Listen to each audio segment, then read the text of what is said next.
Alright, welcome back everyone to more A Broken Sword. I did a couple of videos last night, and they haven't recorded the game sound. The game sound was really, I think the game sound probably was not, it was there, but it was really, really quiet. I did go and talk to Moo and Rosso. I don't know if they're going to be there after I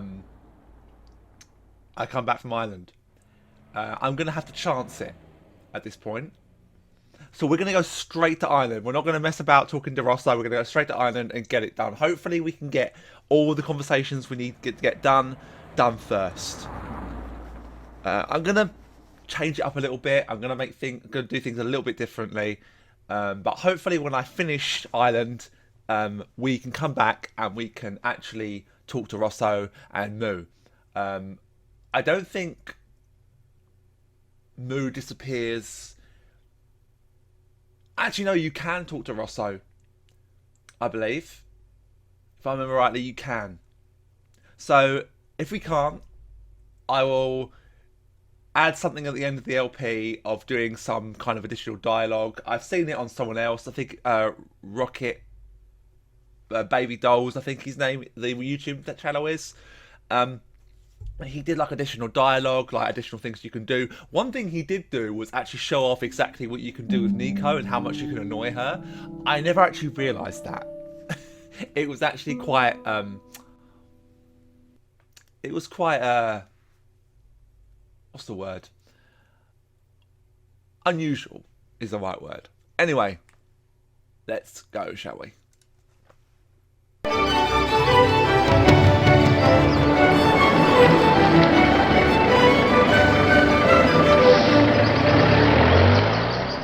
Several hours later, I arrived in Ireland, the Emerald Isle. I'd been lucky to get a bus from Dublin to the tiny village of Lochmarn. On the way out, the driver told me there was only one service a day. The menu was limited. It read, "No food today." I didn't care. I'd lost my appetite somewhere over the Irish Sea. The lad was doing his best to express his adolescent aggression. His effort was somewhat diminished by the fringe of milk on his lightly feathered upper lip. Alright, I'm going to do the inside first.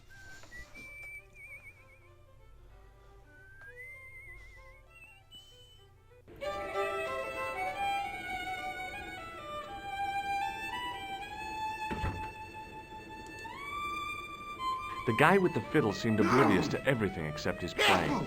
Meanwhile, everyone else in the bar seemed oblivious to him. He wasn't listening. The guy sat in the corner as if he was a permanent fixture. Hello there. My name's George Stobart. Pleased to meet you, I'm sure. I'm O'Brien. Can I help you? What can you tell me about the castle, Mr. O'Brien? It's a fine site now, isn't it? Dates back to the 10th century, you know. Most of the existing building was added much later, of course. Are the ruins open to the public? Oh no, it's much too dangerous. Anyway, there's nothing of interest remaining. Pegram thought otherwise, didn't he? Ah, but it's not difficult to get them history boys excited, is it? Give them a bone to play with, and they're happy as puppies. Was it Pegram who dug up the tripod at the castle? The same man, if he wasn't his twin brother. And can you guess what he did with the tripod? He sent it to a museum in Paris. I've seen it. How can I get into the castle? But those walls were built specifically to stop people getting in, Mr. Stobart. But I dare say you'll find a way, if you will. Do you know where I can find Pegram? You're too late to meet that fella. Is he dead? Not that. But he's gone from the village. A sore point with our esteemed host, I might add. Why has Pegram's departure upset the landlord? He's lost a paying guest, that's why. More than that, there's the question of an unsettled bill. Poor Michael's seen red over the business, and I don't blame him. Can you tell me more about the landlord? Mick Leary? He's what you call a would-be sophisticate. The trouble is, his idea of sophistication extends as far as putting paper in the lavatory. I never worked out why he did that. It's much too dark in there to read. That's true. Have you ever run your hand over the back of the door? The graffiti is written in Braille. God. Do you know where Pegram is gone? I'm sorry, but I don't. He upped anchor in the dark and shipped out before the dawn. Why did he do that? Who knows? The guilty conscience or a secret assignation. Whatever the reason, he'll not be missed in Lochmar.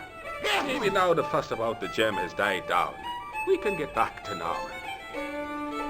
What can you tell me about the gem which Pegram found? Now there's a gem which should never have been taken. A man would have to be full of greed to covet that stone. What's your interest in the jewel? You're not a reporter, are you? Oh no. Thank the Lord for that. Goodbye for now. There was a vacant look on his cow-like face that said quite clearly, nobody home. His elbow rested on an obviously soggy piece of towel. Hi, my name's Stobart, George Stobart. Hello there, mister. What can I do for you? Can you tell me anything about the castle on the hill? Oh, I don't know much about anything. You should ask Mr. O'Brien here. He just joined up writing. Would you be one of them history fellas yourself? I'm going to say no to this. Oh no, I'm here on vacation. What's that? A vacation part. It's what the Americans call a holiday. Oh, right. In Lochmarn? You come to Lochmarn for a holiday? Sure, it's a very pretty place. Where the hell are you from, mister? California. I know it. That's where the prunes come from. Yeah, amongst other things. Do you know Professor Pegram? Do I know him? Do I know the good professor himself? No, I don't. I mean, I know who he is, but I don't know him to talk to. Do you know anything about Pegram's excavation? Only that he didn't have the right tools for the job. What he needed was shovels and a JCB. Pegram was digging for historical remains, not coal. Is that a fact? What the hell for? It's the science of archaeology part. Understanding how people used to live by what they've left behind. One day archaeologists might be digging up our remains. Imagine that, Mr. O'Brien. I wonder what they'll find. Well, it won't be arrowheads and beakers. Fast food cartons and flavoured condoms, more likely. I can't disagree with that one. Is it true that Pegram found a valuable gem? What? First I heard of it. Where have you been, Pat? For that gem is the talk of every town from Lochmarn to Ballydoon. Nobody told me. The lucky sod. So that's why he scampered. Did anyone from the village work at Pegram's dig? I tried it myself, but that high and mighty history man called me incontinent. What a nerve. Hadn't I dug more holes than the rest of them put together? Bye for now.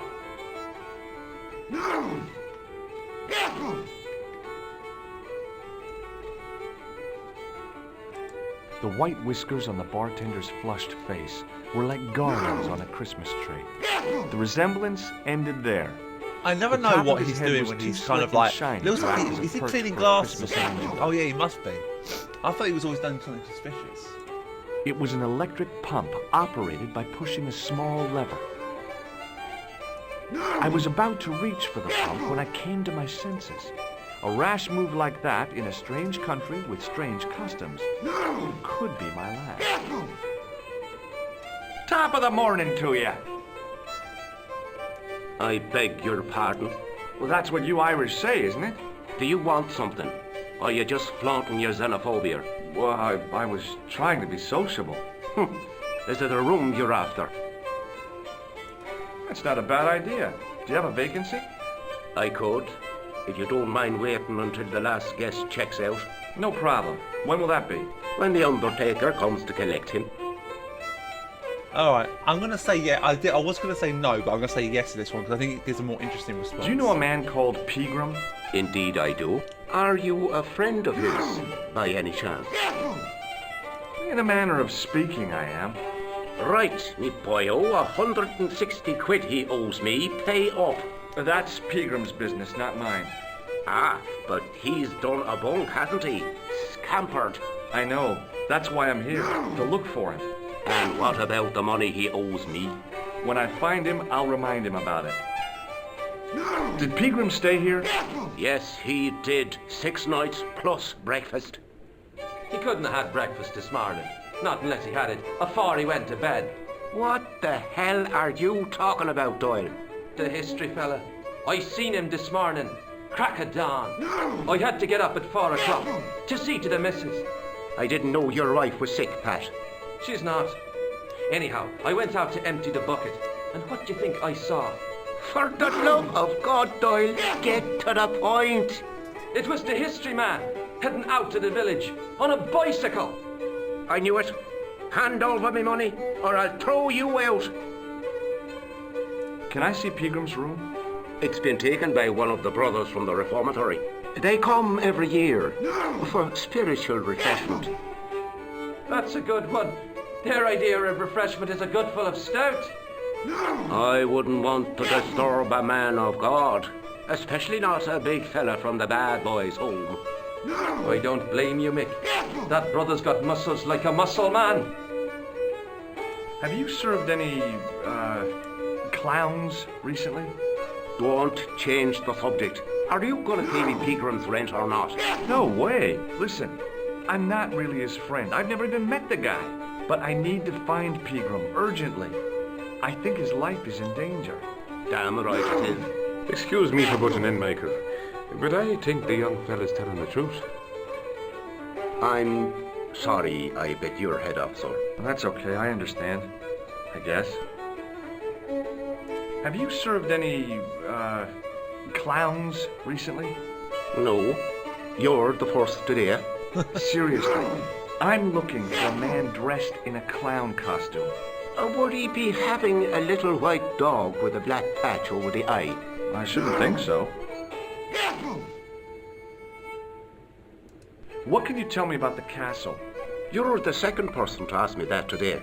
I don't know anything about the castle. It's only an old ruin anyway. Who else was asking about the castle? He said he was a reporter. He was asking about the little people. I could have told him a tale or two about the little people. He might have paid me to hear what he wanted me to say. Anyway, I chucked him out on his arse. Good for you, Mick. That's the way to deal with journalists.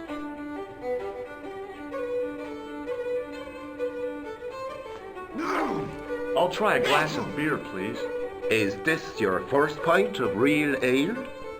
Well, I guess so. What's real ale, anyhow? Beer that's brewed from natural ingredients to traditional methods. It shouldn't be kept under pressure or refrigerated. And finally, it should have a good body and distinctive character. In other words, it's flat and warm with bits in, and it makes you fall over.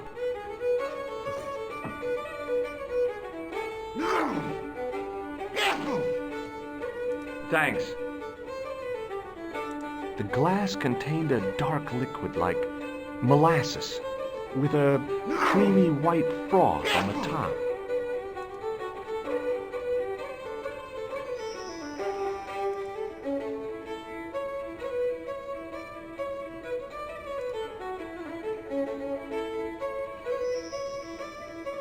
The glass was empty. Somehow, I'd managed to drink the thick, sweet brew. I felt strangely compelled to order another, even though my every instinct warned me against it. The young red-haired guy was plainly nervous about something. Perhaps he felt threatened by the presence of a handsome dude like me. Oh, George. For God's sake. Hey! Hello there again, mister. Oh, nothing really.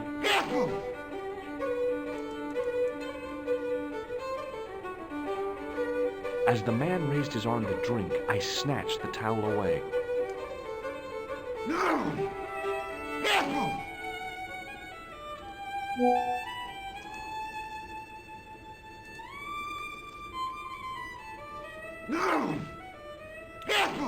Alright guys, I think I'm going to leave it there for now.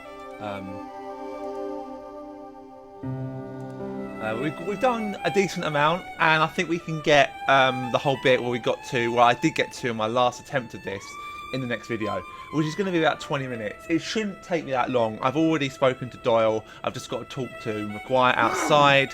He will tell us what he needs to tell us, and then he will describe, you know, what we need to do, and then I'll talk to Doyle, and then I can talk to Fitzgerald in one big whole thing. That's all for now, guys. I'll see you next time. Bye-bye. Thank you, guys, for watching the video. You've reached the end, so thank you again. This has been recorded and edited by myself. If you enjoyed it, please hit the like button. If you want to see more, please hit the subscribe button. And hit the bell to get notified of when I upload. If you want to see me do live streams, head over to my Twitch. Link is in the description. Thank you once again, guys. I'll see you in the next one.